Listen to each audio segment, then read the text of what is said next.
من الذين هادوا يحرفون الكلم عن مواضعه ويقولون سمعنا وعصينا واسمع غير مسمع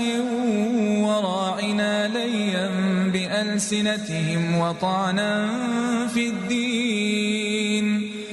ولو أنهم قالوا سمعنا وأطعنا واسمع وانظرنا لكان خيرا لهم وأقوم ولكن لعنهم الله بكفرهم فلا يؤمنون إلا قليلا.